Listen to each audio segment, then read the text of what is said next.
নমস্কার, আরামবাগ থেকে আমি নিউট্রিশনিস্ট মহুয়া খান চৌধুরী বলছি। আজ আমাদের সামনে একজন গেস্ট আসছেন, যেনার মুখ থেকে শুনে নেব উনি কেন আসছেন বা তার ফিডব্যাক কি আছে। সো ম্যাডাম নমস্কার, আপনাকে ওয়েলকাম। ম্যাডাম নমস্কার, বলুন। আমি পূজা দে, আমি চকপাড়া লিলুয়া থেকে বলছি। অ্যান্ড আমি এসছি আমার শ্বশুরের চিকিৎসা করাতে, এখানে এসছি।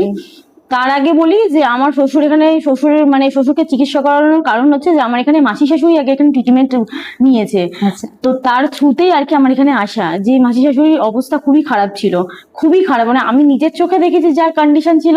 তো তারপরে যখন এতটা ডেভেলপ করেছে, তো মানে কতটা সুস্থ হয়ে গেছে এখানে এসে বিশ্বাস করতে পারছি না। তো সেটা দেখে আমি আমার শ্বশুর মশাইকে নিয়ে এসেছি। আচ্ছা, আমার শ্বশুর মশাই কন্ডিশন খুবই খারাপ ছিল, তার মানে হাই প্রেশার, তার একটা বয়স্ক মানুষের যেই সিমটমস হয় সেইগুলো ওনার ছিল, কিন্তু মানে কি বলবো, মানে খুবই বাজে ছিল। যে রাস্তাঘাটে নিয়ে গেলে ও ভুলে যেত, উল্টো জামা কাপড়ও উল্টো পরে নিত, আচ্ছা, এমন অবস্থা ছিল।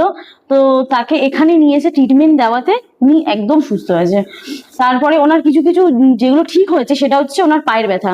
যখন আমাকে বলছে আমার পায়ের ব্যথা একদম সেরে গেছে, আমি হাঁটতে পারছি, আমার এখন বেশি হাঁটলে অসুবিধা হয় না, আমি হাঁটতে পারছি।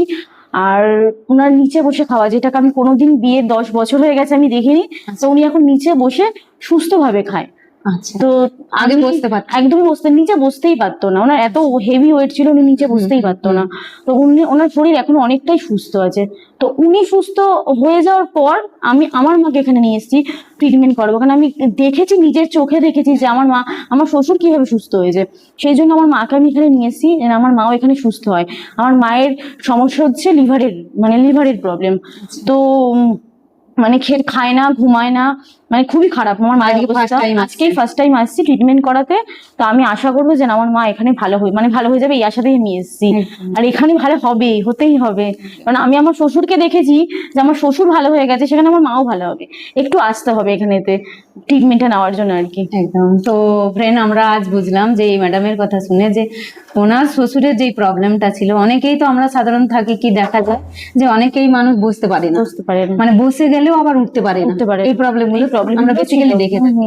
তো এইরকম যদি কারোরই সমস্যা থাকে, যে কোনো ইন্টারনাল প্রবলেম, তো আমাদের আরামবাগে ক্লিনিক আছে, এখানে নিচে সব নাম্বার দেওয়া থাকবে। যদি আপনারা মনে করেন যে এরকম মিরাক্কেল রেজাল্ট পেতে, তো অবশ্যই আমাদের এইখানে কন্ট্যাক্ট করবেন। সো সবাইকে থ্যাংক ইউ সো মাচ।